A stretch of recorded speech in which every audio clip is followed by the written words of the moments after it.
basically trying to look at the relevance of the content of our programme. We had about 5 pathways that were very specialist, and then we melded them into 2 interdisciplinary pathways. One is kind of more two-dimensional, so that's painting, printmaking and photography, and then there's another pathway which is sculpture, ceramics, time-based and digital media. The RDS Visual Art Awards are just integral to giving the students a platform.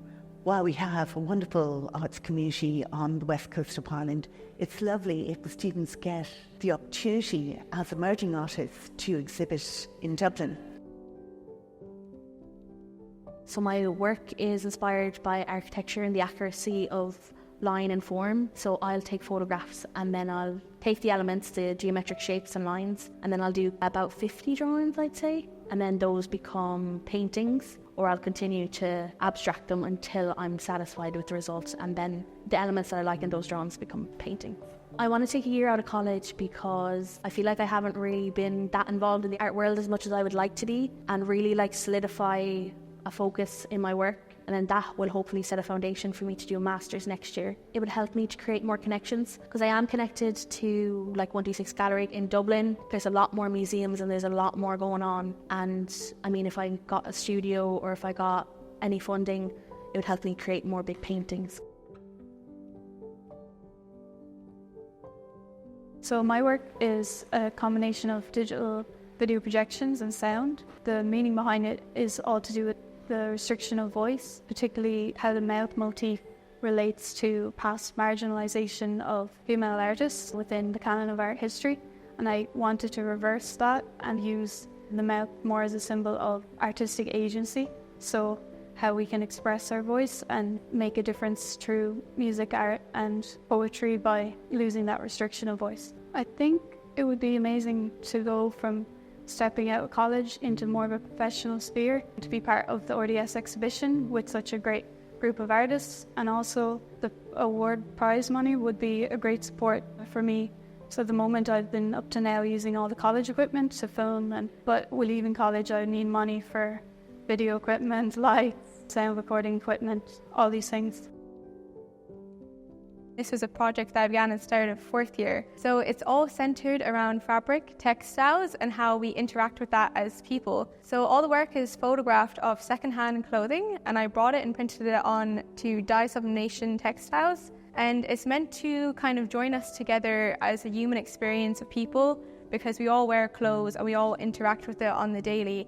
And I'm also interested in looking at things that's bypassed as mundane. So that's why I was looking at the second-hand clothes, because I think it's easy to bypass the intricate beauty that can hold. I chose to print it on medium textiles because I wanted to take the photograph off the wall, and I wanted to bring it into a 3-dimensional space for people to interact with. My advice for future students is to kind of stay true to your work. It's easy to get caught up in making work that you think other people want to see, but I think it's important to make work that you yourself want to see, because that's when the good ideas start coming, and that's when you're able to develop what you're doing. And it's also really important to immerse yourself in the college art experience and to actually take part in workshops, and even just getting advice from your lecturers really helped me through what I was doing here. My work is essentially about space. As well as my art practice, I also work as an architect. And I find increasingly when I'm designing buildings, it's a lot more about the in-between spaces, or the negative spaces, the leftover spaces of a building, where you can bring the natural world in and you can create a sense of place. You need to explore and experiment as much as possible and be constantly curious about everything, and use the library. I use the tutors because they're great. Don't be afraid to change your work, or just don't stick with one particular way of doing something. Try lots of mediums, try drawings, paintings, 3D work, whatever you feel curious and passionate about.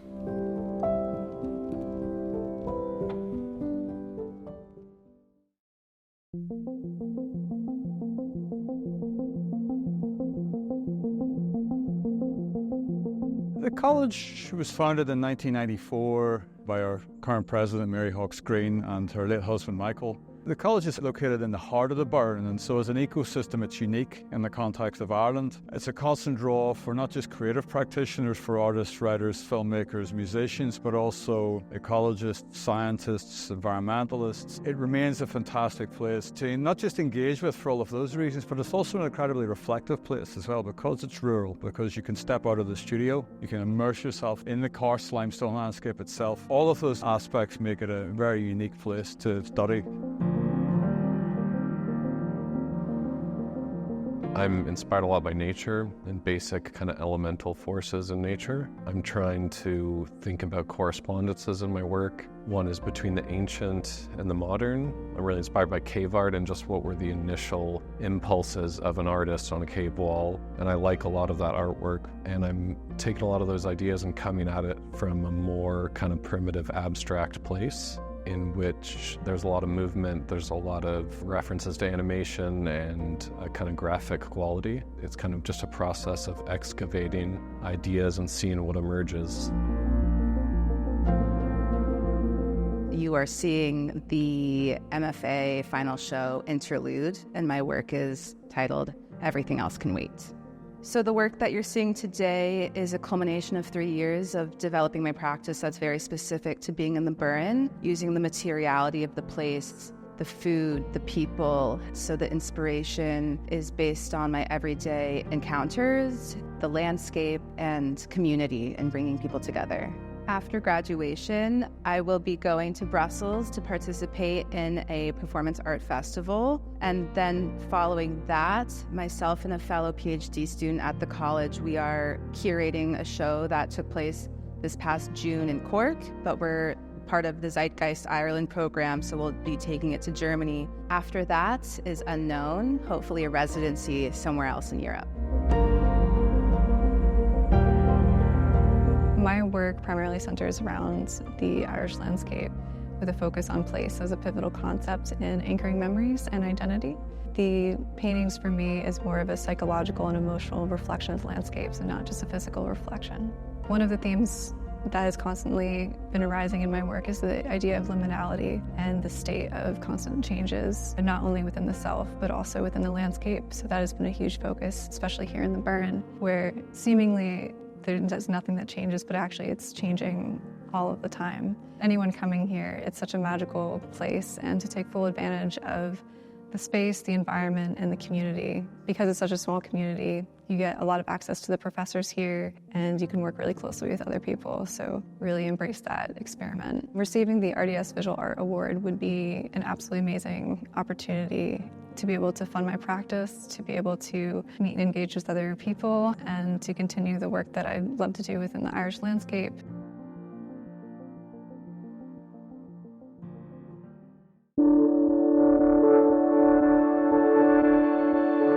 I have been working at IDT for a long time, so I know the college well. Its roots are in a drawing school many decades ago, but it was established as the Institute of Art, Design and Technology in the late 90s.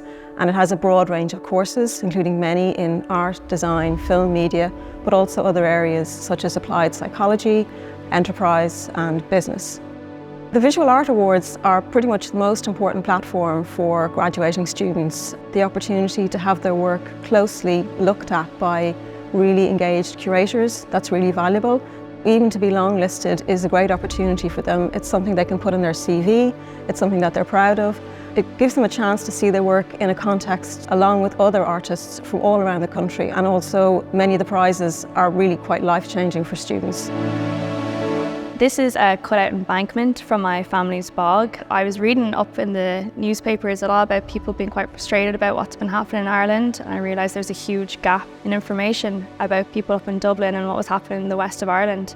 And people's whole lifestyles were changing because of the new EU regulations coming in about cutting our turf, selling peat for fuel. So I just thought, let's just do a big research project and try and put it on the map somewhere. I began actually making plaster casts of turf and trying to make some sort of high-end art piece from them, but I just realised that's not authentic, and I went back to the drawing board and I realised what I was really trying to discover was that tension between sustainability versus culture. Like, where does this all begin? And it begins when we start interfering with our boglands, and the embankments are the direct visual interaction that us humans have with the environment. So I thought, let's try our best and see. I pitched to my lecturers I was going to cut my family embankment. They thought I was crazy.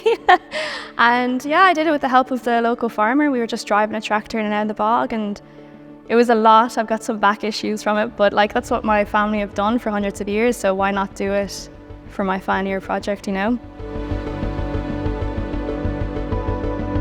My project is based off of the idea of the prosthetic imagination, which is using prosthesis as a way to subvert and transform ideas of the body and body image, and using prosthetics as a way to redefine or reimagine our autonomy over anatomy and human architecture.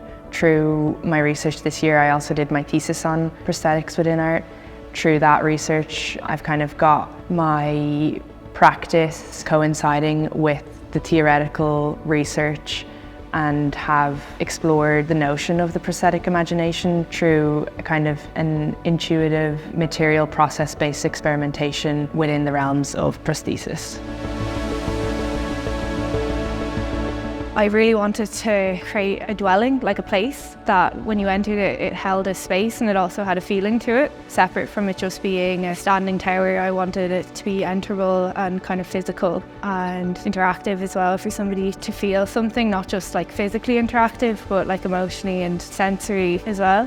One of the things that stood out to me while I was doing my research towards this was our past architecture through round towers was actually defensive architecture, and it was built as kind of a safe haven. So I found that interesting in reference to my work, because it's obviously a contemporary take of a round tower, but it has similar themes to, you know, being able to enter something and have that space being held. Being able to engage with people for me personally is one of the biggest things in my work, but also being able to give a voice to issues that I find along the way. So as part of this work, I'd gone to various places in Dublin, dealt with kind of societal unrest in different forms. As part of the main pieces, I actually went to the West Bank, travelled, met with locals, engaged with people on both sides. So I really wanted to get a sense of how these places work, and my thesis was around art as a means of communication in areas of conflict, and how art can be used in a positive sense to broaden people's horizons, basically give them hope and give them a chance. At my own personal work then, I do a lot of mural work. So engaging with local communities in Ireland, with kids and with schools and everything, it's just something that's massively important to me. Not only does it give me the energy engaging with people, and does it give me the confidence to go on, and the knowledge and the perspective, I think, which is one of the main things, it also gives people a voice, and I've seen firsthand the effects that engaging with these people and learning with these people and giving people a chance to say their side of the story, what a difference that can make.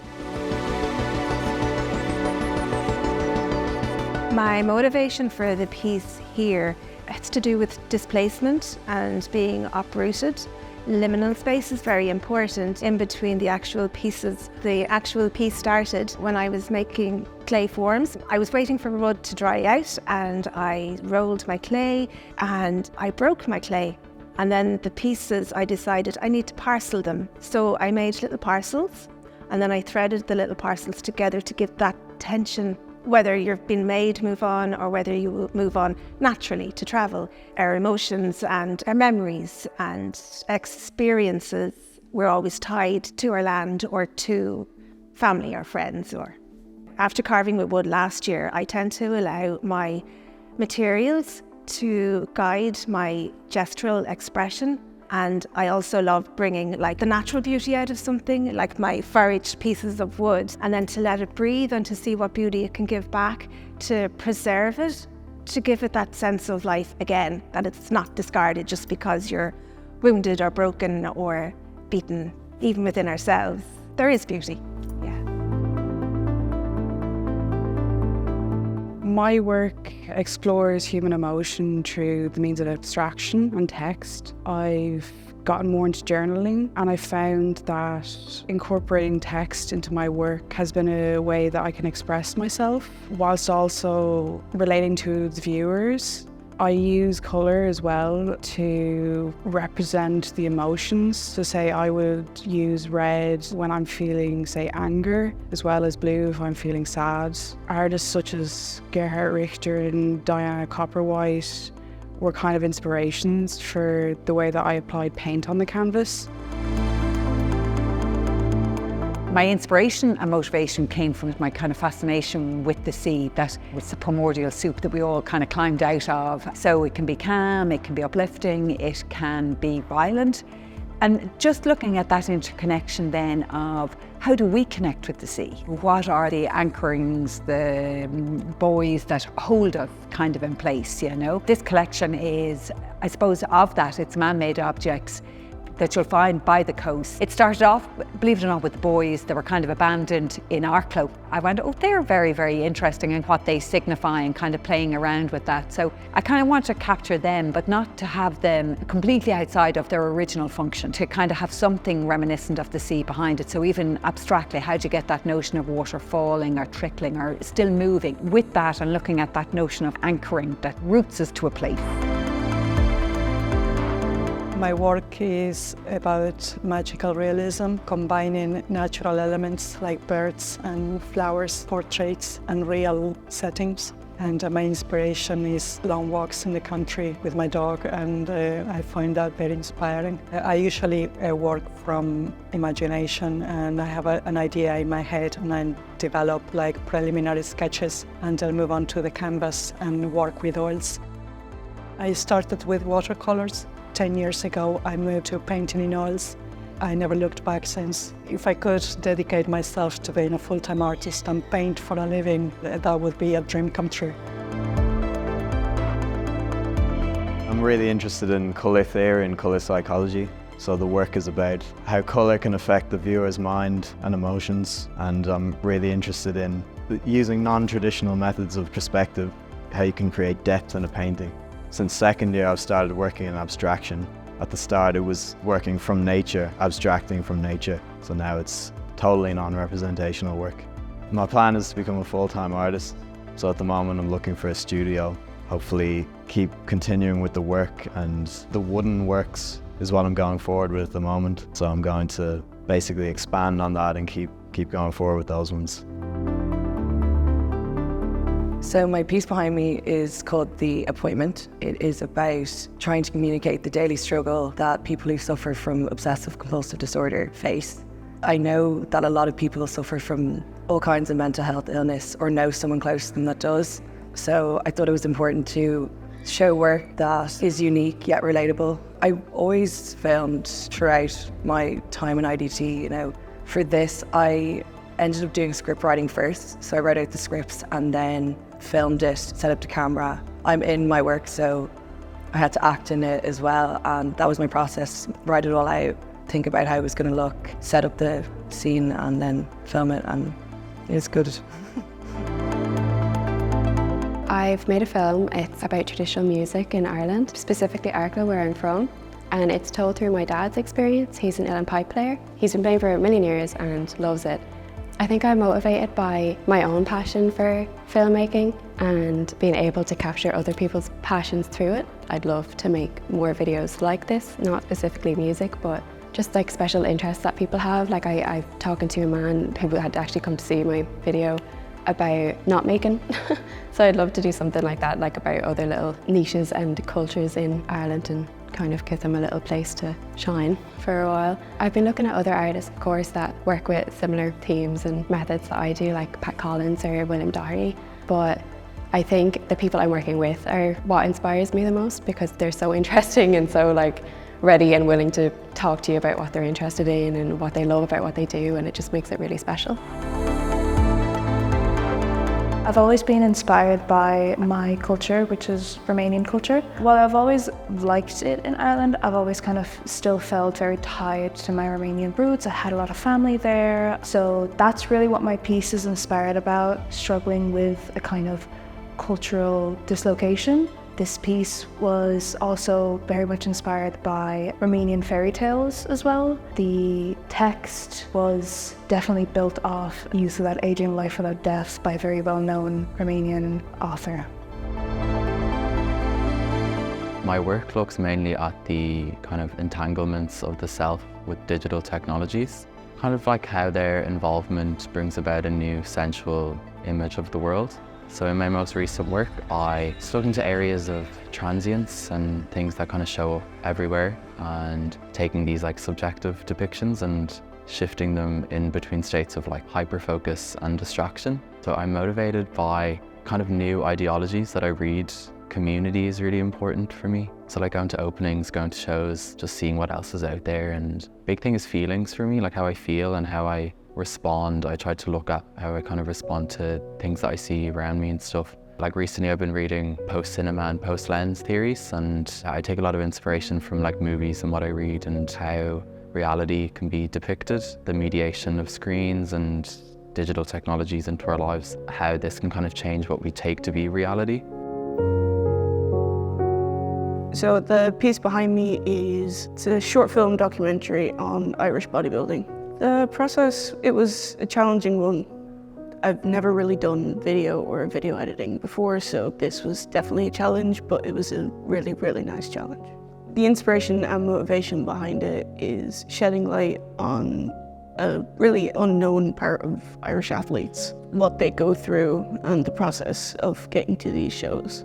As I said, I found it difficult, but it was a very rewarding process as it got me outside of my comfort zone and it pushed me to do the best that I could within the time that I had. This is definitely an avenue I want to continue down with. It's become something that I've gotten really interested in, and I would love to pursue more of this and these kind of projects. My project is called Every Glove. It tells the story of Craigmore ABC, a community-driven club in Newry Town, a town located between the border of Northern Ireland and the Republic of Ireland. It includes children aged 5 to 18 who come from a diverse array of backgrounds. It isn't just about boxing, it's about class, culture, childhood, and the unwavering support that these kids receive from their coaches and their mentors. All my work is shot on film, 35mm. They're individually scanned and worked on. It's a long process, but it's definitely worth it in the end. My motivation behind my projects would be telling stories that often remain forgotten. My inspiration are definitely the people that I work and photograph. Their hardships, their dedication, and their care for what they do really drive and inspire my projects to go further and further. This work is concerned with the notion of lone parenthood. I recently became a single father to 3 children a year ago. This was my visual response. I wanted to use the children in the project, but without having them visually in it. So I used a teddy bear. A teddy bear gives a lot to a child, but asks for nothing. And I wanted to kind of contrast that with the way a father and child is. A teddy bear to a child can give security, it can give love, friendship. All it asks for in return is just to be kept. I thought of myself like that with the children at the moment. I wanted to find a way to show that visually through photography. To do this, I started to think about what was inside the teddy bear and what was inside me. Just the stuff inside me as a parent was spilling out. So I used the teddy bear stuffing. This piece of work is called By the Cradle of the Quicken. The original idea came from the want to create a piece of work that accounts the melding of human and landscape, body and soil. I began this year working on a project about the bog, the idea of the bog preserving secrets, the bog acting as a sort of purgatory. And from that this work came. It uses the symbol of the quicken tree. The quicken tree is known as a tree to symbolise birth, rebirth and protection. The idea follows a sort of narrative. A person going into the landscape with the wish to be still and quiet and closer, losing the individual, shedding the corporal and becoming part of the whole. I tried to find kind of the more intimate parts of the landscape. Most of them are looking down at the ground. I concentrate a lot on light and dark, finding small highlights kind of amongst the darkness, usually at dusk and dawn.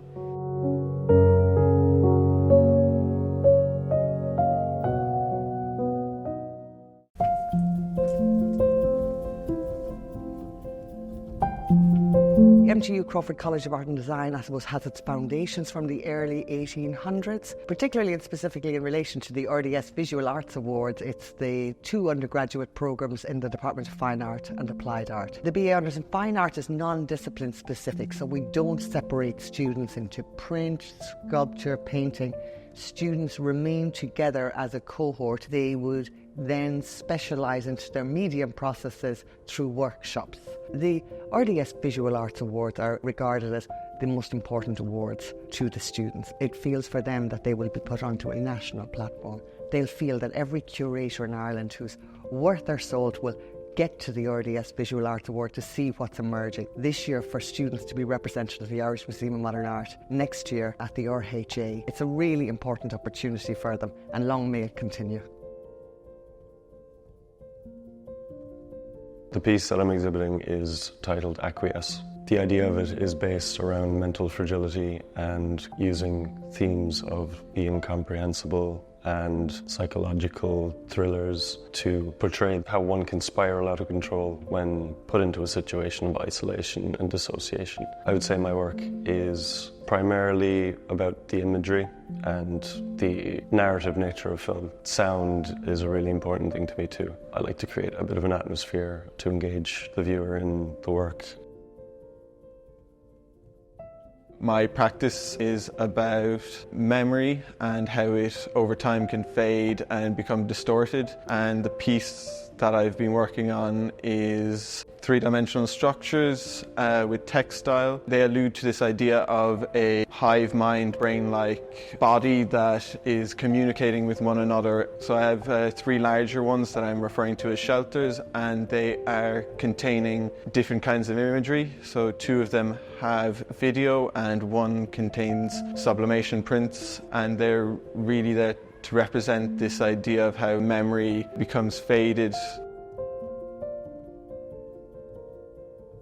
By moving here, I just realised what my theme had to be, which is multiculturalism in border territories. I'm Italian and I've been living in Ireland for the past 5 years. I started diving into the idea of home through textiles that are inherently domestic and very performative. By putting them in front of each other, I was trying to showcase that they're made of the same material. They have different shapes, but at the end of the day, they're the same. They're just facing each other. They're just forced to co-live in the same situation, but they kind of complete each other. In that way, I'm trying to showcase the line between the personal and the public sphere, because we never really think of the political being homely and personal. But when you live in a situation in which everything you do has to showcase your ethnicity, everything becomes political. I work with themes of ancestral trauma, so intergenerational trauma. The idea is that we accumulate layers of trauma from our ancestors. I'm focusing on the idea of colonialism and institutional religion and how it affects us from the past to the present. The films themselves are of my performance art, which is on site. They work with the idea from Alejandro Jodorowsky, a Chilean filmmaker, who developed an idea of psychomagic, which is working through your trauma by action rather than talking. And both performances are repeated over and over again, so that creates the ritualistic element in my work. This exhibit mainly focuses on experienced pain and how people deal with pain, whether it be physical or emotional, and how we interact with pain. As a child, you're brought into the world and you're swaddled in a blanket. When you cut yourself, you're covered with material. We protect ourselves with material all the time without realising it. So in some pictures around, I've basically double exposed the material factor into wounds, things like that, to show that material is always with us. I decided to do a 6-month project of just crocheting. And every day, without fail, I would crochet something. It was always like a journal of how I was feeling that day, and as a result of that we have Overwhelm, which is a big crochet structure. I focus mainly on the materiality of my piece, so I reference ancient megaliths in our landscape. The bog oak I use is significant in the sense that The trees were alive in the landscape around the time of the construction of the stone circles. I've been fond of the material for a long time. I've been using it as far back as I can remember. I remember gathering it with my father. I'm looking back to a time where I feel people had a better understanding of nature and what was going on around them.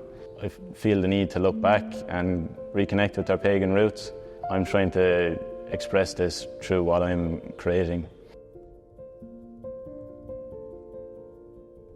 So the theme of my work is extinction and human impact on the environment. All the animals behind me are animals became extinct because of human activities. We have the tycaline, the stellar sea cow and the dodo bird. I chose these animals so I want them all to be different. We have a marsupial, a sea mammal and a bird. Filming their habitats were quite unique as well, like no two were exactly the same. And in my work I want to bring these animals back to life in performance and video, and by wearing these costumes and kind of taking on that animal character. This is obviously not an extinct animal, but I feel like we are all sheep in a way. We all are a sheep part of a herd which contributes to climate change and habitat destruction, whether it's directly or indirectly.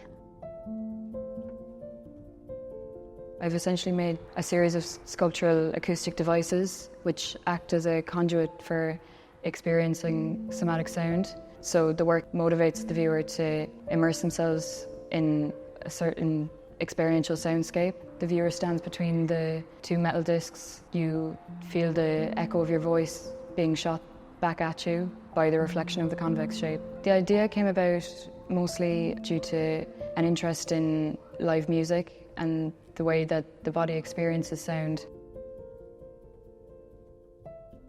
So in my work I explore childhood memory and household objects, and I use animals within my work to replace a human presence.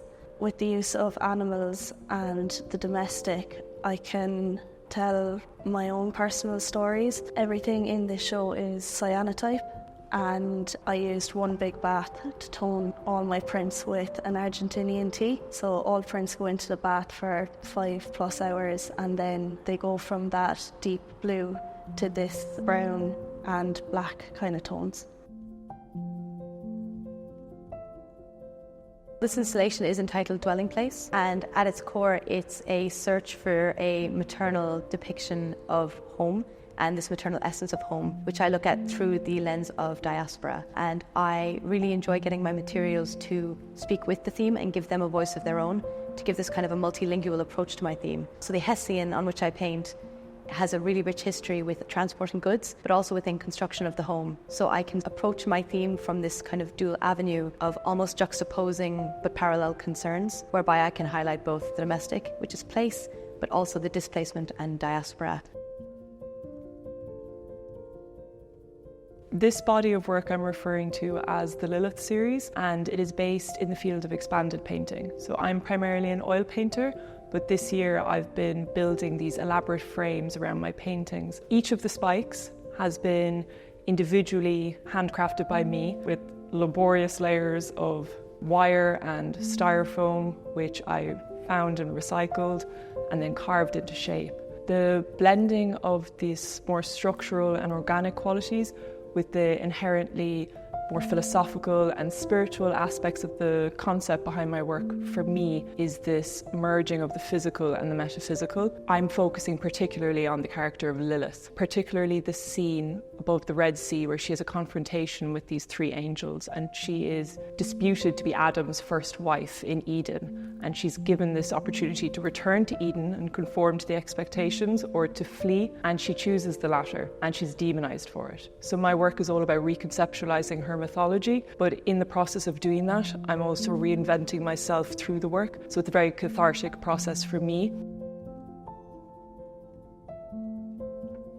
My exhibit is about the body's relationship to the natural world and the kind of seasonal cycles of illness and healing. So I've been using my own chemical developers made out of plants to develop and print all of my photographs. I'm also interested in making analog photography more environmentally friendly, and I'm taking portraits of a family member of mine who's very close to me and kind of exploring our relationship through portraiture and her illness, using the plant as a metaphor for her emotional state. It's been a really slow and interesting process for me in kind of growing my relationship with my subject over a long time. And in the darkroom, there's so much kind of unpredictable elements working with plant developers. They can tint the negatives, they stain the film, they stain your prints. And so I see the plant as being a collaborator in the art as much as my subject. So my work focuses on ritual and folklore. I'm interested in looking back at old forms of wisdom and knowledge as a means of navigating through the current climate and ecological and biodiversity crisis that we're in. I'm looking at the folklore of plants, things like the straw boy tradition, of which I have a heritage of myself, and I utilised the idea of a Sitka spruce forest to build this installation. So Sitka spruce forests make up 90% of our forests in Ireland, and they're essentially environmentally dead. So I decided to create the world as the metaphor for this ecological collapse. So it's a sculptural installation focusing mostly wood carving, but with concrete cast elements and metalwork. The idea behind it is it's looking at sort of expressing the violence of deforestation. All the wood is taken from a beech tree that fell in a storm in the woods around my home, and these woods are all threatened by the expansion of the town near where I live. I've displayed the trees in the installation taking inspiration from the world tree archetype, so the branches in heaven, then the standing pieces as the earth, and then the metal stands as the roots in the underworld sitting in the water, taking the idea of the river Styx, sort of resembling the way we take resources from the earth and then use them to build our own societies and infrastructure.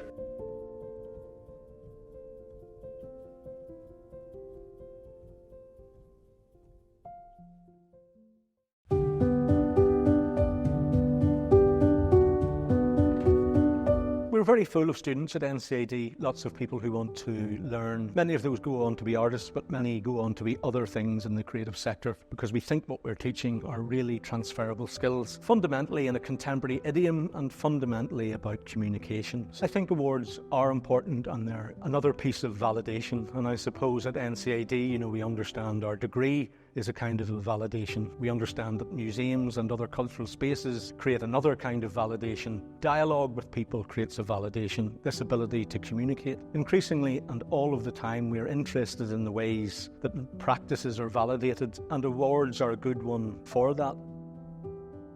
The work that I've been doing at the moment is a collection called Digital Tragedies, where I basically explore elements of the digital world alongside my motif, which is zebras. So the way that I communicate ideas is, rather than using people or objects, I communicate them using a zebra, so it all fits into the same catalogue and acts as my visual signature. I focused around telling a story of death and tragedy, where they've tried to avoid their problems using these VR headsets. And in these scenes, they have to realise that their fate still comes even if they try to avoid it. My inspiration behind the zebras is that I really wanted to build this whole idea of a visual signature, so I wanted to have work that I know people could categorise as mine. So when they see the zebras, they could see that it's my work. But I use the zebras almost as if a way to say you can put anything in place of them. My work explores the juxtaposition of candid moments in a staged and professional setting. I wanted the pictures to be candid so that they would have light and witty undertones, to make the model more relatable so that the viewers would be more inclined to question their established beliefs around gender identity. The X-ray highlights the scrutiny that the trans body is under, and the interactive element of switching out the pieces kind of shows how it's a system versus a singular person. The healthcare for trans people is really bad in Ireland. Trans people are underrepresented, so I wanted to represent the trans body in a new and meaningful way through the female gaze, showcasing strength, vulnerability, and raw emotional agency. My practice explores socially engaged art in community-based settings with a focus on the experiences and narratives of those in rural Ireland. This project in particular focuses on the place of the LGFA and the GAA in my home village in Streamstown in County Westmeath. I was really inspired by the rituals and routines that build in a community, and that become part of an identity of a club. The GAA and the LGFA are such integral parts of Royal Ireland. That's how this project came about. I was really inspired as a player and as an artist and an art teacher to include this narrative and this story in this project. My paintings are all about deconstruction and reconstruction. So I take images, memories, break them down to their most basic form, trying to show the emotion. It's heavily focused on people. People I know and people I feel like I know. Then I build up an image that is kind of somewhat hazy, like a memory. You know what's going on, you remember, but you don't really see clearly. My practice is based around looking at digital mediums as a communication method and how it has an effect on interpersonal relationships. So how social media and texting as a medium has kind of created a disembodiment in terms of we're using an immaterial medium of communication for something that is usually very material and embodied. So there's a kind of distancing that happens. I'm taking that experience into an embodied space through interactive installation. The work I'm doing is about visibility and invisibility and becoming lost within the system. I have focused primarily on mental health because it's something that I have struggled with for a very long time, and I felt that I have lost my identity and who I was. Coming back to art has provided me with an opportunity to have my voice heard, to be seen. I was trying to give an awareness around experiences, to have the opportunity to give a voice to people who are voiceless is really what I want to do. I have an interdisciplinary practice. I work across animation, painting, drawing, and fluidity and movement is very important to me as an artist. For this reason, I'm drawn to inks, watercolours, gouache. I like the spontaneity of these mediums. Sometimes it feels like a collaboration between me and the medium. This animation, for instance, is 350 paintings. I'm inspired by light my work brings from my own personal life, sometimes traumatic, but more often mundane. So I've created a sculptural installation that's accompanied by two-dimensional works. I think my motivation behind my practice was to look at the challenges that our landscapes are facing due to climate change. I suppose my main component within my works is a shot blast material, so I think it's quite an unusual material to use. It's used in the process of renewing steel, so it removes the rust off of the surface of the metal in a very abrasive way. I suppose that my interest came from that because of my family business that's in steel stockholding. So growing up, I always had first-hand experience of these materials, and I think they've always interested me. I've used it throughout my years here in NCAD, and it wasn't until I got into final year that I realised that it had such a potential to bring forward, and especially looking towards climate change as my inspiration. The project started as an exploration of Celtic paganism and folklore. I was really interested in sort of finding out the cultural background to the place that I was living in, and I was really fascinated by this belief system because it had sort of grown out of the landscape. It was very much a belief system that had been created over years and years of living in a landscape and learning how to treat nature, essentially, and how to live with nature. I was then looking at the Christianization of Ireland and how that would have ultimately affected that relationship that people had to nature, because Christianity is an imported religion. It doesn't really have anything to do with Ireland or Ireland's landscape. I was sort of thinking about, what would have happened if Ireland hadn't been Christianized? Would we be living in a very different landscape? Would things be very different now?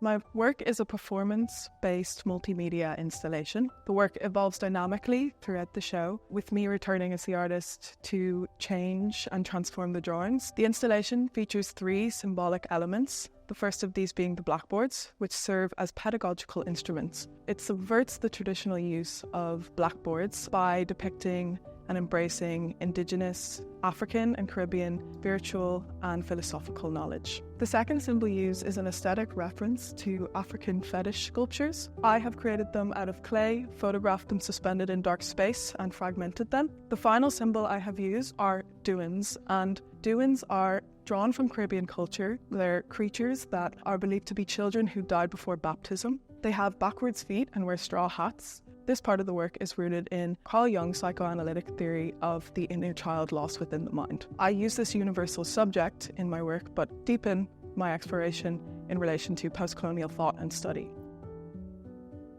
I wanted to experiment with making my own third place and adapting to the environment. It came from my interest in third places, especially living in Dublin, the deterioration of social spaces and community spaces in the city. So I did that through exploring collective labour and traditional crafts. And the word mehel, which is an old Irish word for collective labour, where people come together and make together, help each other out. It's a room to the dimensions of a car park space. I made it from all natural materials and repurposed materials. I also explored cob brick making or adobe brick making, which is a very old collective labour process. The work is a temporary installation that consists of a billboard with a portable bench and a newspaper print. I kind of wanted to make a work that maybe highlighted my experience and the experience of other working class students in a fine art institution that don't necessarily get their needs met sometimes and aren't often highlighted or valued. So I wanted to kind of work in a socially engaged way with collaborative work, which involved a series of interviews on the bench. I think a big part of my practice as a socially engaged artist is coming into it in hopes of kind of friendship forming and collectivity and gathering. During my teaching and practice, I became very interested in the old primary schools located around my area in County Cavan. The old schools are derelict buildings that have been left there for years. The old schools left a trace of memory and nostalgia within my community. My installation focuses on archival fragments of these old school buildings. The skills I have used throughout my exhibition have been various. I didn't just stick to print. I used photography, plaster casts, along with blind embossings, and I also tried to recreate the old style classroom. I suppose it started out with kind of a general curiosity about technology and trying to find an understanding for it, and it kind of developed into trying to find empathy for technology and trying to have more of a horizontal relationship with technology. So all the pieces that I've used here are obsolete pieces of technology, like kind of old analog radios, an analog television, an electric typewriter. I guess at the core, I want to give technology a voice and allow not to judge the signals that come out of it and curate them so quickly for a human kind of aesthetic value. So my work is an exploration of Irish culture through the symbolism of the fern. I look at making connections through society and nature using this symbol. I'm also interested in looking at the nooks and crannies of Irish mythology, folklore, and I'm really interested in the passing down of language and the passing down of storytelling and the passing down of objects through our culture to derive from this inspiration. My processes include using a lot of raw and natural materials in combination with oil paint to create a juxtaposition between the two and a collaborative effect. The work is all on paper. I use paper, ink, graphite and tissue paper, kind of ephemeral materials, just to represent memory is what I'm going for, and the sort of fragility of the paper mimicking the fragility of memory and how memory changes, paper changes and crumples and could be torn. Memory is also very easily forgotten. I've always loved working in paper. I love the texture of it. I stretch this paper, there's the gum tape on the edges, and it almost starts to feel sculptural in ways where it flows, it tears. You can wipe the paper almost, you can make it stronger or you can make it weaker. And then you can, like, quite easily wipe back, bring it back to white and forget everything that ever happened. That memory has been completely erased from the paper. So my motivations behind my work is to let my subject matter dictate what material I'm going to use and how the process should look like. I don't believe in a singular practice. I like to delve into different experiences that I've had in my life, like construction work that I've done for 3 years, and I also completed a BA in printmaking. As a good contractor or printmaker knows, the medium should really come second. The subject matter should come first, and they should sort of harmonize with each other. So right now I'm exploring Irish identity, like struggle with housing and the financial crisis that we're experiencing right now, the cost of living crisis, and also ideas of immigration, diaspora, and far-right rhetoric.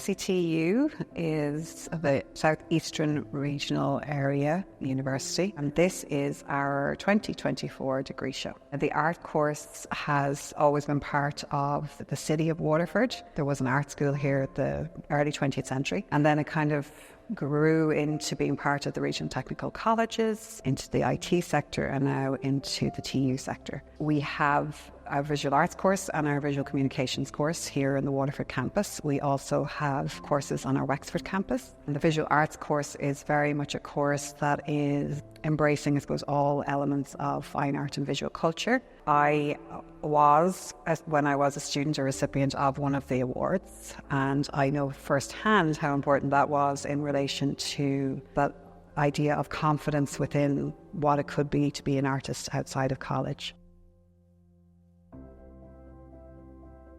So what my work is, an installation with video, and there are three main pieces. The space itself is called Granny's Living Room, and then there are two video pieces. One of them is played on a television. There is a performance to go with it that is projected on the wall beside it. So the video on the television, it's called Is There Anything on the Telly? That piece kind of reflects the whole aim of the project, which is to show how the media and the news are kind of bombarding us with like really serious and depressing, really important topics. The nature of how they expose the information to us can be very overwhelming, and the performance beside it is called Distracted. It's me in the space here reacting to the telly. I started off with sculptures, and then we had our first view in Garter Lane. Then I decided to try some drawing, and it kind of like it came into this then because I created these 4 pieces here just after that view, and it kind of sparked new life into it. I wanted to try and make a sculpture on the page. I was always fascinated by putting things that shouldn't be together, and then using stuff that you could pass by every day, or like you'd see it as like discarded junk. I've actually said this to a few visiting students before. My biggest advice is if you're really interested in this line of like going to college, or even this as a career path, is try a PLC course in art. And if you like the way that is, it's great practice for this. It is a hard field to be in, unfortunately, being an artist, but it's fun at the same time. Why not just embrace that? My work in fourth year is mostly about my fear of hospitals and organs, but then I have a morbid curiosity as well. So a lot of my work I kind of like to explore, why do I feel about that kind of thing. So then it went from that into this. I look at people from the inside outside. So I bring kind of the organs to the surface, having them outside the body, sitting outside the body. But then I also decided to bring back in elements of what's an identifiable object on a person, whether it be their clothing or objects or just kind of things that they kind of attach themselves to. The RDS Visual Art Award means a lot to me. Even getting longlisted for it means a lot. My work was seen and someone thought it was good enough to put it forward. Work. It's all based on the farm where I grew up. I've always just had a fascination with the trees around, and they change the landscape so much when they're there, but they change it so much as well when they're not there, when they fall, or even just branches falling off. I'd always love to see what they were like in each stage, so it's kind of just documenting the trees as they are. I used the trees to make the charcoal, and I took branches or little twigs. Usually they're already on the ground and you just have to take the bark off, and then I just put them in a little tin of sand and put them in the fire in the kitchen and left them in there for about half an hour of that, and then I just take them out, and the sticks are really nice to use. I kind of prefer them to the bought willow charcoal now. So the trees become part of the artwork themselves. being considered for the RDS Visual Art Award, for me personally, it makes me feel validated or something as an artist, because it's like my work is actually being recognised and I feel like I'm actually an artist. It feels really nice to know that people actually appreciate the work that I make.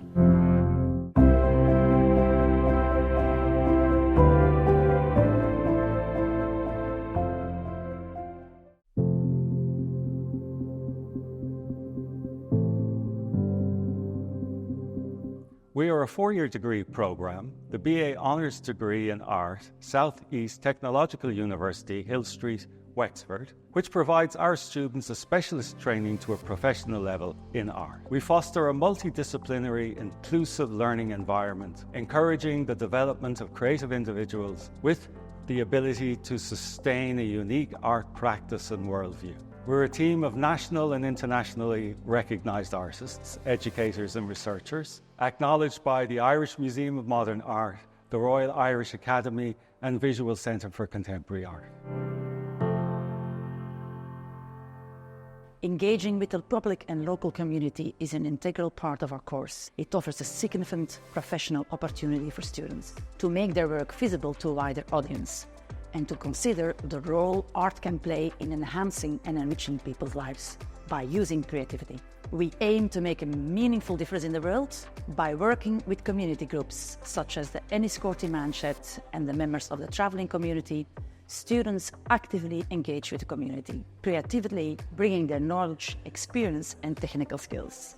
The RDS Visual Art Award is a very visible first step towards a professional career. The award provides international presence and an exhibition learning experience. It's a great opportunity to network and meet other graduates. Overall, the RDS Visual Art Award offers graduate encouragement and a sense of confidence as they embark on their future careers.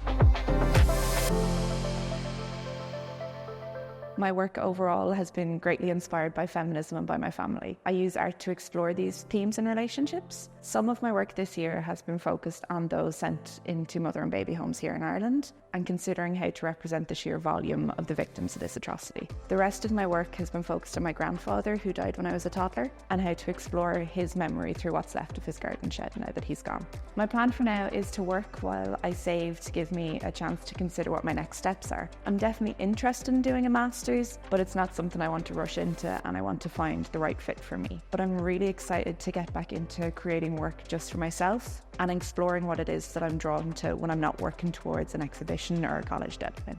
The friends you make in this course will be the best thing to come from it. They're what's going to help you figure out all of the problems that you can't wrap your head around, and they're what's going to get you through the most stressful moments in here. But it's also really important to make sure you build relationships with your lecturers. They're all so knowledgeable in their respective fields, and they're so generous with their time and their advice. We'd all be lost in here without them. I think that getting longlisted for this award is a goal for any art student. It's definitely something that's been on my mind since the first time we visited the exhibition with the college. It's a really good motivation to push yourself out of your comfort zone and to create something that previously might felt out of reach. Getting longlisted for this award definitely feels like validation that your work is good enough to make that transition from art student into artist.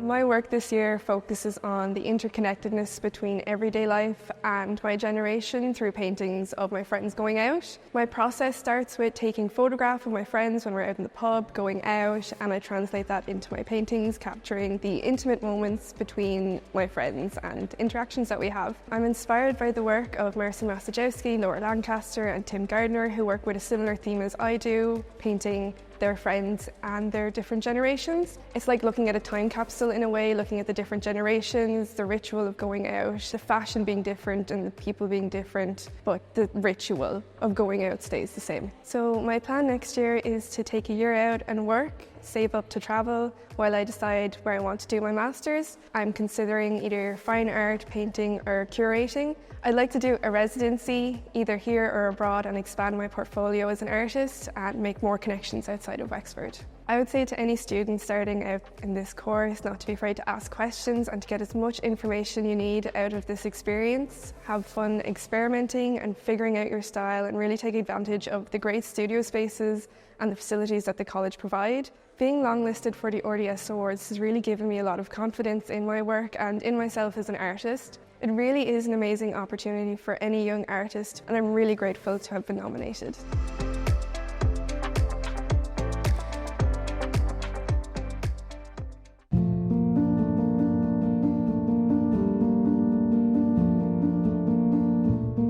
College TU Dublin was founded in 2019, so it's a new technological university. But DIT, which was established in the early 1990s, actually dates to the late 19th century. So we're pretty old and new at the one time. It's a very exciting place to study art within the Arts and Humanities faculty, and the proximity to many cultural venues and events is very useful for the students to stay engaged with the contemporary Irish art scene. Within our school, we offer programmes in design, visual communication, interior and furniture design, as well as visual merchandising. The RDS Visual Art Award is extremely important. These students are all at the moment between completing a third level education and charting their path as artists or as advocates for creativity in society.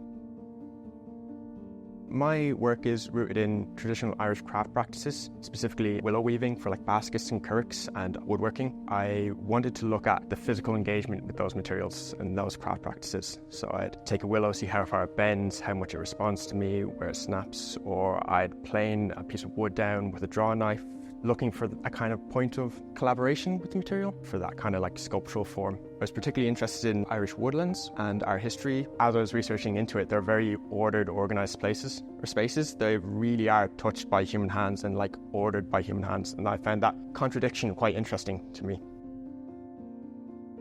The work that I produced this year is a work about queer survivors of abuse, and it's about the aftermath of that. Basically, my inspiration came from the stories I was learning and the lack of representation within media of queer people in general, specifically when talking about such a sensitive topic as abuse. When I grew up, I didn't have much representation of queer bodies within media, and then not within art history either. So I decided to make the work around it. My plan is to continue to work in media and work in publication making. I made a publication for the show and continue within the art field and continue my practice as an artist that's socially engaged. So my work is on women's health, particularly the Mesh Survivors Ireland, which is polypropylene mesh. It's a surgical procedure that women have gotten for prolapse and stress incontinence, and it has life-changing complications. My art practice is a multimedia incorporation of sculpture, text, textiles and film work. It is focusing on women's health, particularly the Mesh Survivors Ireland, which is from a group of women that have had surgical mesh, and they've had really bad complications from these procedures. My motivation for doing it is because it's a campaign piece. I want to raise as much awareness as I can raise for it, the social aspect of it and the personal as a form of protest. So my work is titled Toil and Moil, and it explores the significance of labour in both individual human contexts and industrial contexts. So I'm using both painting, sculpture and sound to illustrate this theme. It kind of all developed from the sound piece, and I'm looking at historical examples like the Henry Ford production line and the first monotonisation of labour in the form of the assembly line. So the work is process driven and it's quite performative. I think the RDS Awards is a great aid for graduating artists. It kind of situates you among motivated peers as well. It's also a wonderful opportunity to potentially have a new space or financial aid to progress my fine art practice. My work is a photographic exploration of 3 spaces: my bedroom, my garden and the Botanic Gardens. I chose those spaces because I started taking photographs and trying to enlarge them, and then when I was placing photocopies all together, I realised they were like starting to become the size of my bed and the size of my wardrobe. And then those 2 very personal spaces were kind of being represented through very cheap photographic prints, photocopies, digital prints from my iPhone. And then the Botanic Gardens was more of a curational, educational space. I was treating it with more of a higher quality photographic print, so 35mm prints on fine art pearl paper, the more expensive stuff. And then there was a relationship between the personal space and the more curated space being treated with different types of expenses and values.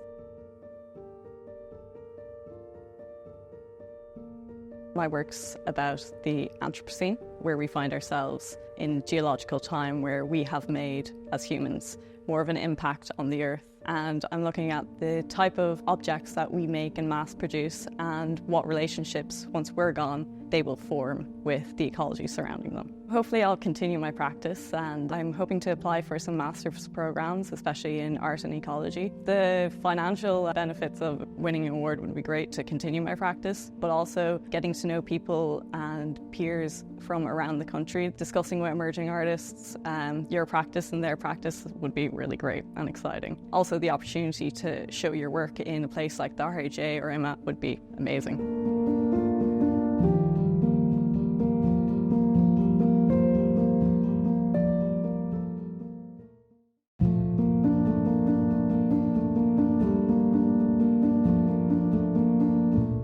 The BA Photography here, it's the longest established photography degree in the whole of the island.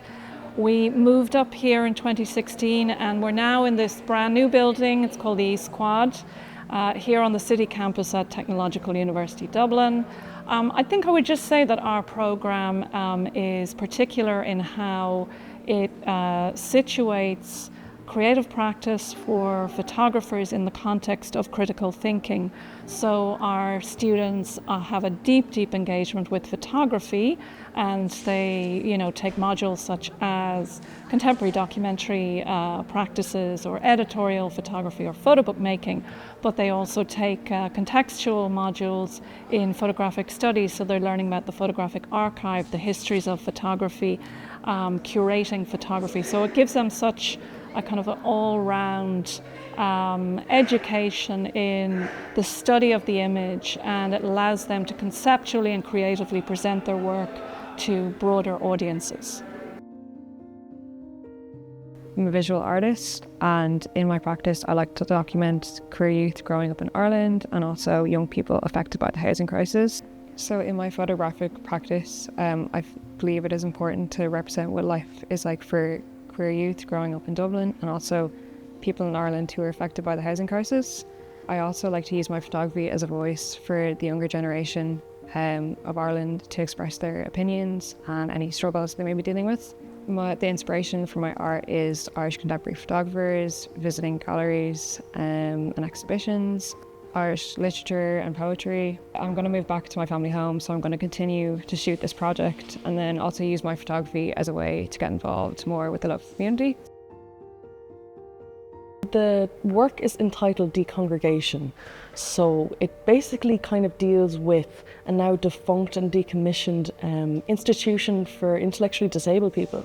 So I spent a lot of my childhood in this area actually because my mum's a nurse there, and seeing the work that Shane Lynham has done and Kieran Oak Arnold, as well as Suella Holland's work, working with kind of childhood spaces, I really like. These profoundly liminal spaces that I used to spend a lot of my childhood in during the weekends, they've actually kind of had a really profound effect on me as well as my photographic work, because I tend to work a lot with memory and kind of not nostalgia, but kind of a twisted version of it, especially to do with kind of dreams, nightmares. It's a way for me to work through what I can't really speak about, so I can kind of exhibit it in kind of a visual art form. So the title of my project is What Happened to the Canary in the Quarry. It comes from the expression which warns, early warn before the danger. So I've noticed all the changes and all the disappearing landscape. There is like this interesting tension we all know that that's for something that's for human development, which is exciting and it moves us further. But on the other hand, we can see that the landscape has this changing tendency.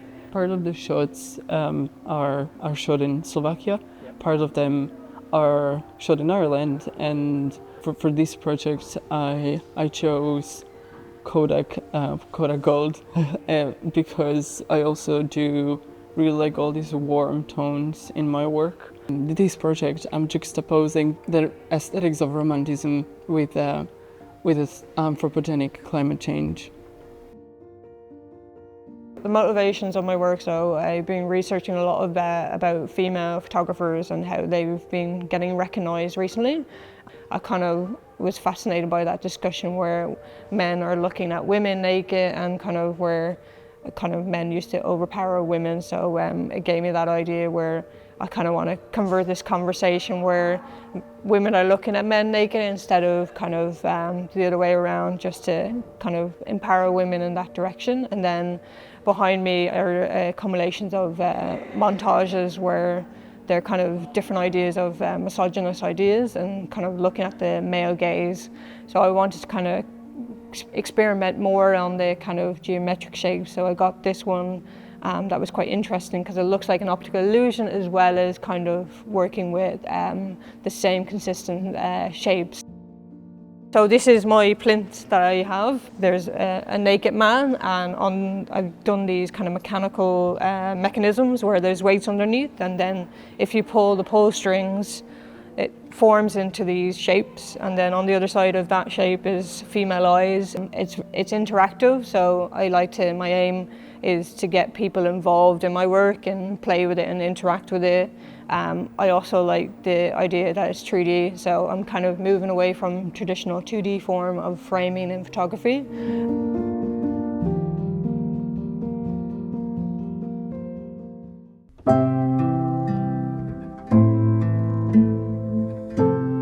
Limerick School of Art and Design is central to the city. We've been around since 1852. But I suppose what's the real DNA is actually people finding one another, being able to become the person they want to be and find their own tribe. That sense of connectedness of the RDS bringing the art school community together. If you honour the students' work at that point, you give them a platform, it builds their confidence, you begin to realise here are the possibilities. That's where the RDS can really hang on that and really kind of build on that legacy. In my practice, I work a lot with oil and watercolour, that and drawing and taking reference pictures of me and my partner. And I like to use like tin washes over canvas and have it as like a type of skin, like human skin, where it's like absorbs what's happening to it. A lot of my stuff is to do with the human body. A lot of my ideas are to do with intimacy and vulnerability and physicality. These paintings are looking at the farm that I grew up on. A lot of the work I would explore revolves around like the sense of place. I find particular spaces that I'm interested in. I will typically take a walk on them, like just as anyone else would. And I like it basically making an analysis of the space. So as I'm going along, I will record things, document things, photograph, collect things as well, and then bring them back to the studio and then just see, okay, is there something interesting, a connection I can make between the work? So colors, patterns, shapes, anything like that.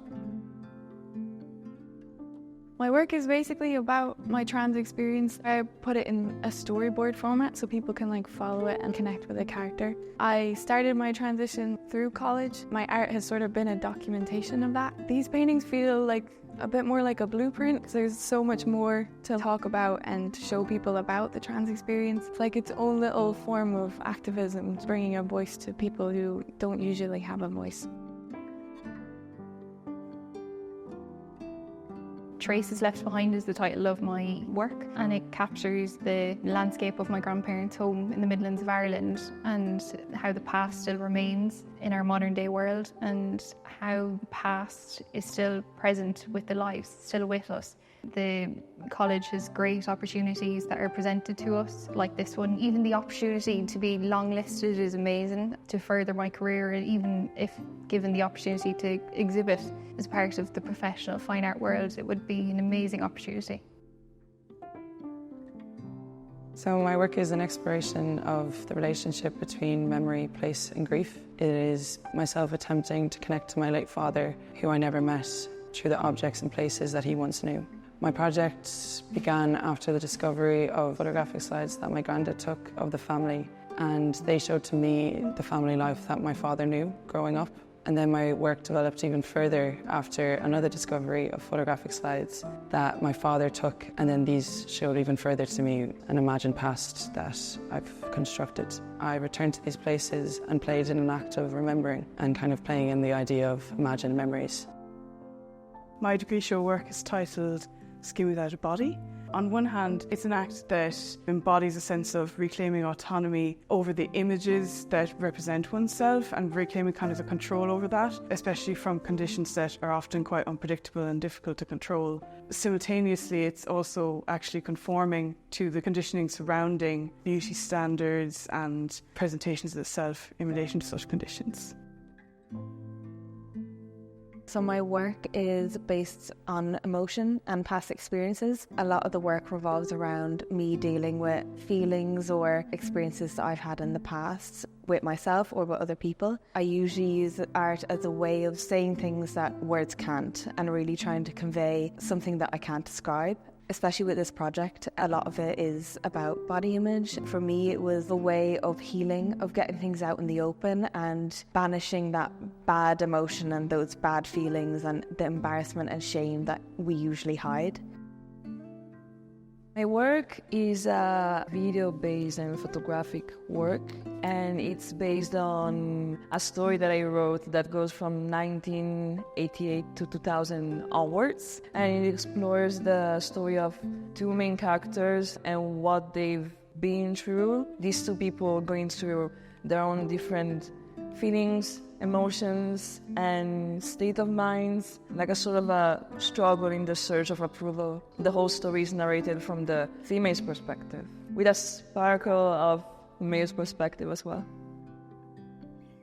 My work focuses on the emotional and symbolic meaning that objects carry, specifically to those who've been affected by sexual assault. I was inspired by Julia Kristeva's concept of abjection. That's why my work offers a deeply personal perspective. My work stems from a place of silence and shame, which often leads to feelings of self-guilt. The motivation behind my work comes from the fact that it's personal to me. I think it's really important as well when I'm creating work to do it for myself and not to impress anybody else, just to enhance my own relationship between myself and my work. The theoretical framework was also based on abjection, so that's how I incorporated it into my studio work. My work is inspired and influenced by religious iconography and tradition and community. My inspiration comes from holy wells, altars and holy places that people visit. I translate my vision through abstract painted elements and the gathering of candle wax found from a local church, St. Augustine's here in Limerick. What I want to do is convey that aftermath of apparitions, the trinkets and the rosary beads symbolising the remnants of prayer.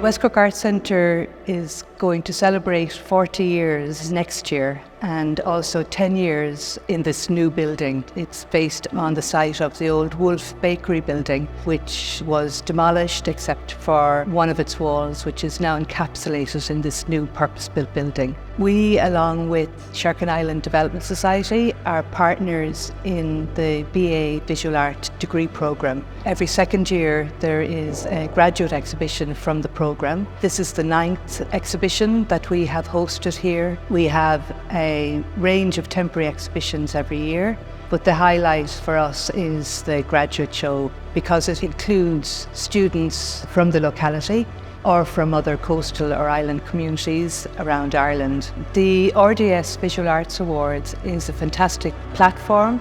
It's so prestigious and it gives recognition of the work of students as they emerge from their courses and programmes and starting work as visual artists in their field. So this is my final project. It's called Uillinn.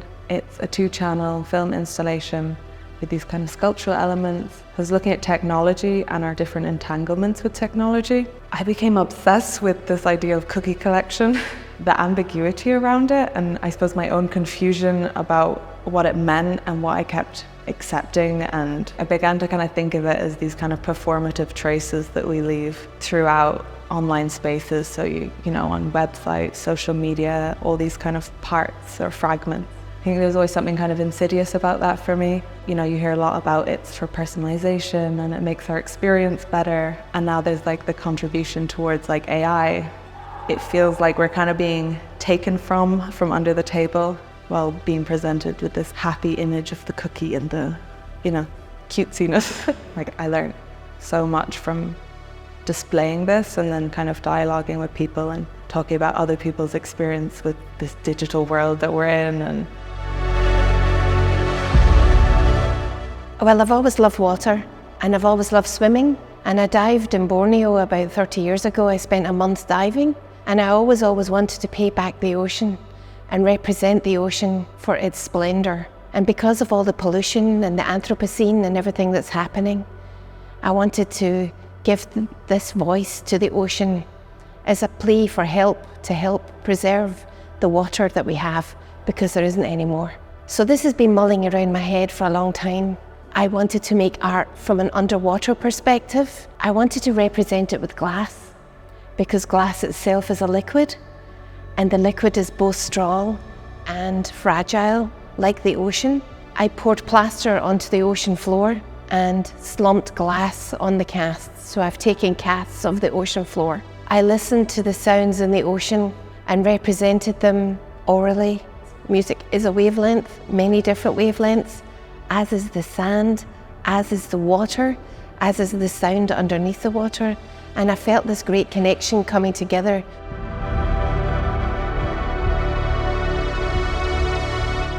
Sheila Me is a concept that rose out of the portrayal of female genitalia in art, which initially began with my exploration of being a member of the 22+1 with Vicky Phelan to do with cervical cancer. What happened was I actually opened up onto the internet and I found the Dún Laoghaire. I, from there, developed ideas and concepts around how the myths of female genitalia and the portrayal of the feminine form, the mixed messages about the woman's body. So I have in my work surgical tights, because part of the treatment plan was that I had internal radium and external radium. So I have actually my own surgical tights, which are stuffed with John Innes soil and then birdseed. And they've sprouted life, and they're in the shape of a vulva.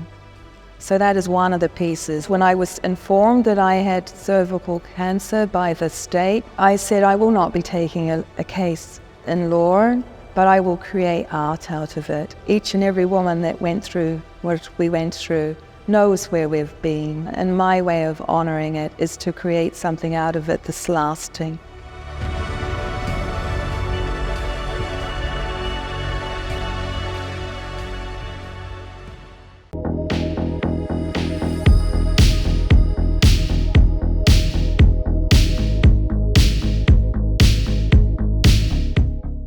The Belfast School of Art was established in 1849, which makes us 175 years old this year. We were established as a school of design to support the industries of Belfast, which were booming at the time, obviously, so textiles, shipbuilding. Today, we still work in the arts, the fine arts in particular, but we also work in the areas of the screen industries as well. We have fine art, animation, graphic design, illustration, games design, and so on. My work, I suppose, looks at the interrogation of creating space, or the illusion of a space. The artist I would look at would be the likes of David Hockney, mainly Gillette, Joseph Albers as well. Most of my pieces just start from walking around, looking up at buildings, golden hour. In the long run, I really want to do a master's, but I think I do want to take a break from education. The best thing I did was work the least amount I could in my part-time job. It all adds up. The boards would really help. I need my own setup to make my stretchers, make my canvases, so investing that money would be what would I do with it. My work surrounds the life of the everyday. Georgia Perks, he has coded this word called infra-ordinary. Ordinariness that needs excess attention. I do these ordinary cropped images and then bring a new feeling to it. After this, I have connections with the Failure Festival, so we have put together an exhibition which will depict Derry of the past. When you're doing your work, don't put pressure on yourself. Exposure is great. Down south or up north, it would be great. This year I've been working in the expanded field of painting and merging reclaimed wood and combining it with conditions commonly used in paintings, pigment, canvas and colour. So I've got a graduate and residence programme in Seacourt in Bangor. It's a year long and a solo exhibition at the end, which I'm really excited about. As long as you work as hard as you can, you'll not regret it. It'll be validation that I'm at least on the right path, and it'll give me courage to keep working. My work this year has largely revolved around time, specifically trying to physically document and represent time as a means of gaining a sense of personal control or autonomy over it. I would like to try to establish as a full-time artist. I spent some time with the Scottish National Galleries in their education department. I'd love to pursue that further. In order to get something out of this course, you actually have to give something first. This would certainly give me that level of exposure that I think can sometimes be quite difficult to attain in your initial year. It would completely change things for me. It would be an honour. My piece is titled Safe Place to Rest Your Head. The project explores the relationship of light within the home in a domestic setting. The project's very personal for me. I at one point did not have a safe space to call home. This project's very much about me reclaiming that space. I'm applying for a number of opportunities outside of Belfast Flax's residency in France. Don't think maybe I'm not good enough for this. You have as much chance as everyone else. The financial benefits would allow me to expand my pieces into a larger scale. My work is really a reflection healing from complex post-traumatic stress disorder and disassociation. There's film, there's photography, both film, which are sites of trauma. So I went back to those sites. I used those reactions to capture moments. I'm going to be going to Queen's University to study psychology, so I could put this into my art practice. I just recommend going to the artist talks, something that they say can influence in your artwork in a way that you probably don't expect. My goal as an artist is to really inspire and encourage change and new thought. This will give me the opportunity to do that. I was really inspired by the visual iconography of Playboy and the Bunny Girls. Grew into multiple different outcomes and film pieces. I'm looking to shift the focus into music performance as a singer-songwriter. Having the dedicated time with your specific tutor, I would recommend everybody to take avail of that if they can. Being a queer artist, it's been a real challenge to be taken seriously. Getting an award like this would go leaps and bounds to be sort of appreciated for my own artistic ability. My work is based on weekend walks that I do with my dad. I have used principles of autoethnography to document these walks. I would use the urban landscape, snippets of our conversations, his memories. After I graduate, I would be honoured to come back to the university as the artist in residence. That's my goal. I would say make the most of the technicians. The prestige of winning an RDS prize, it would open doors for me. I live on a farm with many generations behind me. My sculptures are based around land. Each sculpture represents each field in a personal way, whatever way I feel and whatever way I see. After I graduate, I am going on to do a PGCE in secondary art and design. Something I've always wanted to do, and I've always wanted to express my love for art through that. Be you and just do whatever you want to do. It's your time to shine. I just think it's a great experience for anybody to have. To know that I am worth it and that I can do what I want to do. And I'm so grateful to have the opportunity. My final project is a 10-minute film on the absence of family, culture, identity that I didn't really get to experience growing up. I'm half Filipino. I want to do a master's, so I think I'm going to deter that for a year. Experimenting early on in first and second year really builds you as an artist. Being nominated for this highly established award is a huge confidence booster. My work is called talking to rocks. I've documented the last sort of year of doctor's appointments about health anxiety. I've also drawn ideas from Irish folklore. There's an idea of telling rocks your secrets to relieve stress. That's the aim, is to keep doing what I'm doing. Don't dismiss small tasks that you're given. They actually end up contributing to the bigger picture at the end. To have like people in the industry say your work's worth the attention of our audience is the most important thing. I envisioned at the beginning of the year to create a visual novel that would take the model of the rite of passage and describe it visually through the eyes of a little girl who travels throughout a house, unfolds experiences that bring her through a journey towards wisdom and self-knowing. I'll be staying in Belfast, helping Seacourt Print Workshop get their lithography station up and running. Just create and to not think so much. It would enable me to sustain my practice and expand it. I'm particularly drawn to screen prints that begin to abstract and deconstruct gender roles that are found in children's toys. I look at boys' toys that are sort of violent and aggressive. I also look at girls' toys that are sort of over-sexualized misrepresentations of the female body. I like to make prints that are sort of interactive and innovative. I do look at some artists, sort of like Andy Warhol, Paul Klee, but I've recently been accepted to study at the RCA in London. So I'm hoping to find out what my voice says more in a greater context. See where your own story leads you. There's no point just sitting here doing nothing, just get right involved and go for it. This award would just encourage me to make more, be better, and just improve where I can be and where I can go.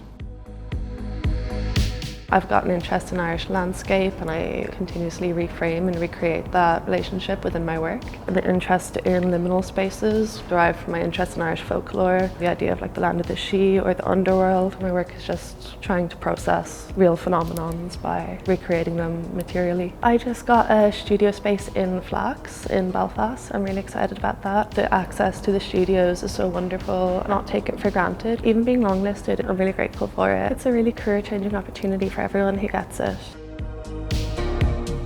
My work is a mixed media, acrylic on wood. I try to talk about human experiences and culture, provoke emotions, invoke conversations using symbols, icons and motifs. People tend to forget sometimes where they come from. I intend to explore the industry professionally, going to sales and commissions. They should stay focused, and disciplined. It's easy to get distracted in this kind of environment. It will give me a wider exposure. I'll meet like-minded individuals who are already in this. My work is a two-channel video installation. Involves these rituals by strange characters who are in some ways spirits of neoliberal Ireland. They're inspired by my own lived experiences struggling with the housing crisis, with the cost of living crisis. I want to keep creating work that challenges me and challenges other people as well. I think in any art college there's always more resources than you think. I want to keep growing. This will give me the visibility, space and time to do so.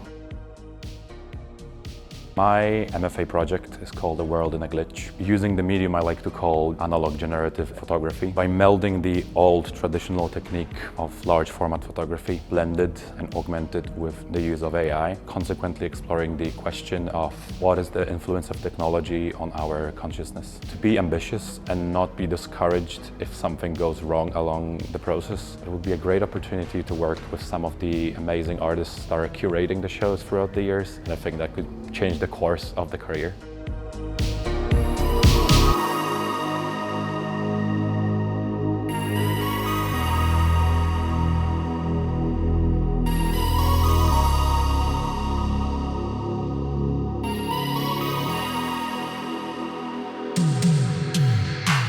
So it's fantastic that the students have access to this platform. This is an all-Ireland organisation, and the fact that it operates on that basis we find profoundly important. We are moving to a shared island situation where we're looking to create connections across the border, and this is a brilliant opportunity to connect in that way, so we're delighted to be part of it.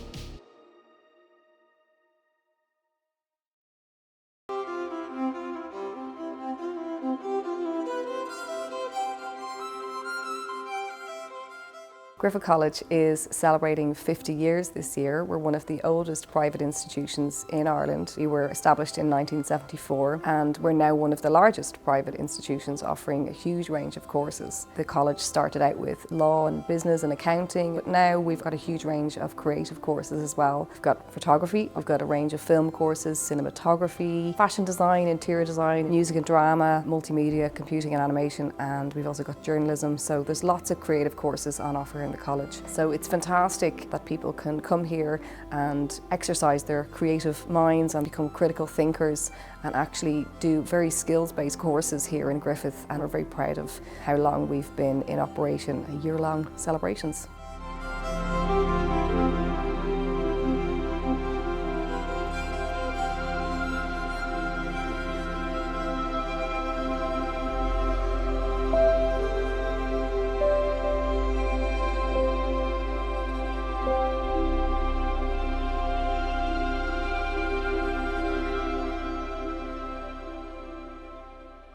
Looking towards the sun, it's an exploration of memory, youth and queer identity. I've pulled images from my family archive and brought them into the present day. I've shot the whole project on a childhood film camera that I got for my first communion, so it's creating a dialogue with my past and present, focusing on these kind of fleeting moments of joy, and there's a real ephemeral quality to the work that I'm making, push against the traditional narrative of kind of minority representation and kind of looking at trauma and stuff, and I wanted to present a more hopeful and serene representation of that. I'm kind of involved in social and political activism, and I'm really interested in the way in which photography can influence activism and social change. I've been awarded the Radar residency with Photo Ireland, so I'll be working on that for the next year and continuing with my practice. I'd also like to continue my study and maybe go on to study an MFA. Push yourself as much as you can beyond what's being asked of you and consider yourself a professional working artist and produce a body of work that you're proud of. Being a part of the RDS Visual Arts Award would make a huge difference to my artistic practice. Firstly, it would really give me the confidence to continue on developing my voice as an artist, and finally it would really solidify my belief in my work and that I'm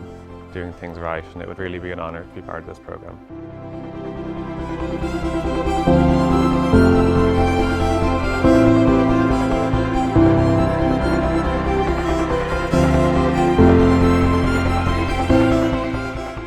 It's really important for emerging artists to have the support of the RDS. It's very prestigious for them, but it's recognition for the work that they've done, to have it exhibited, to have footfall, to have people seeing your work. Because the whole reason why a visual artist is making work is the hope that people are going to see it and their message is going to get out. So that's hugely important. Lots of award-winning students and alumni throughout the years, and certainly throughout the 50 years of Griffith College.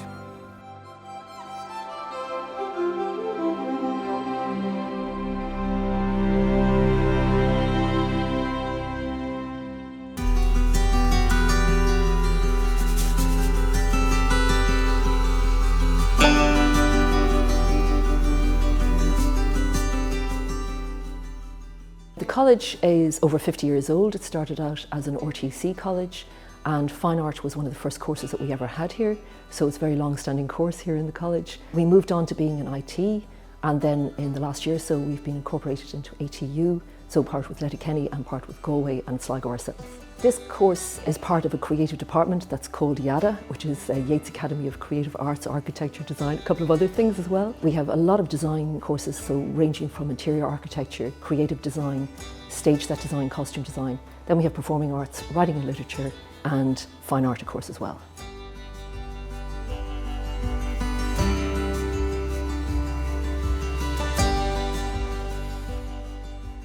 My work is a self-portrait of myself. My piece here on the floor is made to cast it out of my own body and stuff, and I have these hand-knitted yarn as like this cocoon in the background ourselves and how I see myself. I see it as how we change as humans. We're always becoming different versions of ourselves. I'm renovating a studio space, so I'll be able to work and evolve my practice more. I'd like to be able to head to do my master's in Sweden. The relationships you make with your lecturers and your fellow students are some of the most amazing, incredible relationships you're gonna have. It would be an incredible experience getting to see how a large-scale show would be able to set up. That's just some experience you don't get to have until you are in it.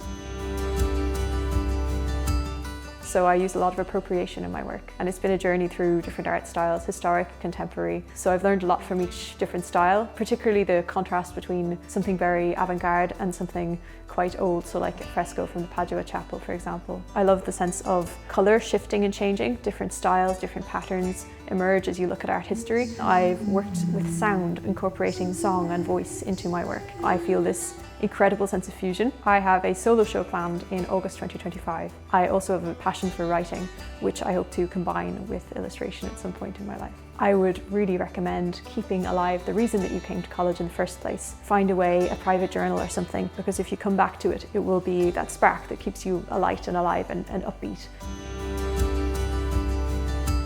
My work is like a futuristic solar punk sci-fi world. I try to make a story, a bit like a comic book. I created my own little language. If you look it up on the little alphabet on the side, you will understand what everything else says. I use recycled materials, cardboard and styrofoam, bottle caps. My inspiration is animated movies like Ghibli, old-time Disney. My career plans are I could do more commissions as well as more art like this. Be passionate, be active, and let your creativity flow. It would mean a lot to me. Get my world out there and get it known.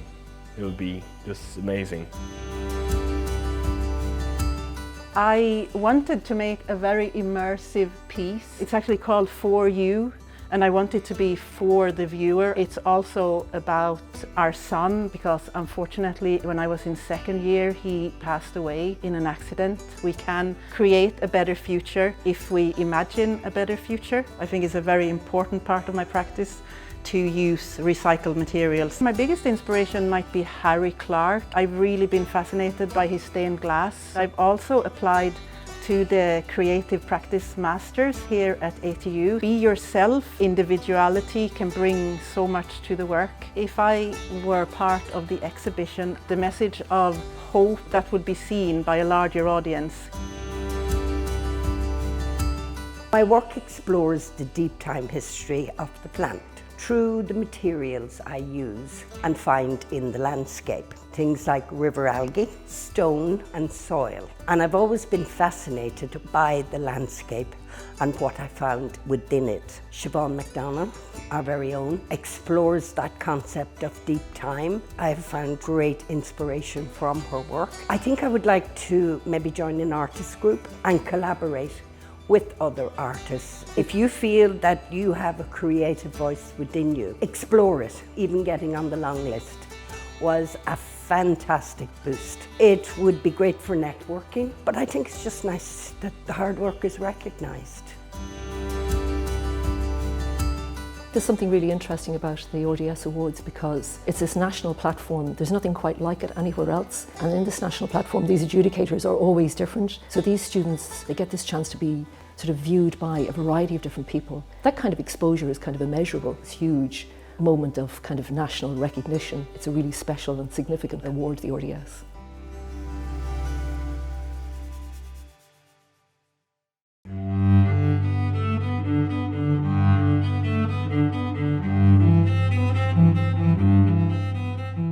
As a college, been going since the 1990s. It was formerly a psychiatric hospital, the building. It was initially part of Galway RTC, became the Mayo Regional Technical College, so to speak, and then it became part of what became known as GMIT. So the Art Practices programme is situated within the Department of Environmental Humanities and Social Sciences. So there would be programmes like outdoor education, applied social care and so on. There's also a nursing department based on the campus. So there are a wide range of nursing programmes, a psychology programme and so on. So it's a pretty broad-based campus here.